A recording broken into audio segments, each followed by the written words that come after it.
The story of Gideon's call in Judges 6-7 begins.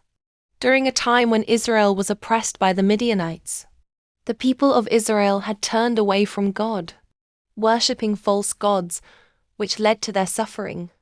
The Midianites devastated their crops and livestock, forcing the Israelites to hide in caves. In response to their cries for help, God chose an unlikely hero, Gideon, to deliver them.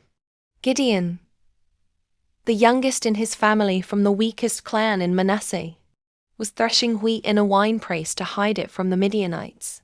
There, the angel of the Lord appeared to him, declaring, "The Lord is with you, mighty warrior." Surprised, Gideon questioned why Israel was suffering if God was truly with them. The Lord responded that Gideon was chosen to save Israel. Gideon, feeling unworthy, doubted his ability, but God assured him, "I will be with you." To confirm his calling, Gideon asked for signs. First, he prepared an offering of meat and unleavened bread, which the angel consumed with fire from a rock. Awestruck, Gideon built an altar, calling it, "The Lord is Peace."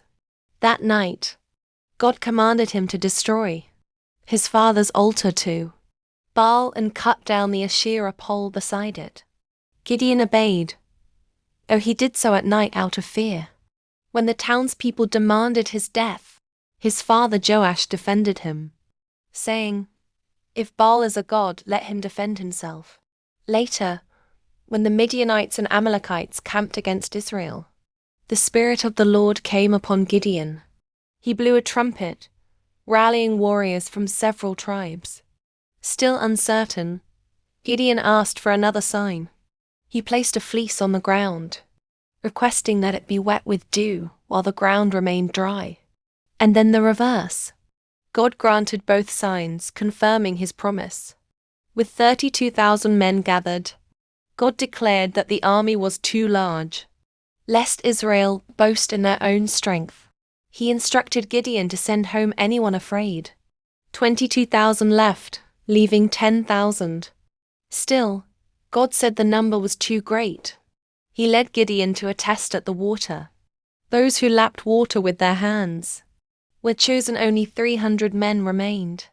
That night, God encouraged Gideon with one final sign. Gideon overheard a Midianite soldier recounting a dream about a barley loaf tarpaulin a tent, which another interpreted as Gideon's victory. Strengthened, Gideon worshipped God. He divided the 300 men into 3 companies, each armed with trumpets, torches inside jars, and no swords.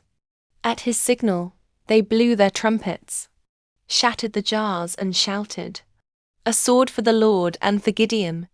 Confused and terrified, the Midianites turned on each other and fled. Israel pursued them, securing victory. Gideon's story is a testament to God's power through human weakness, showing that faith and obedience, not strength, bring deliverance.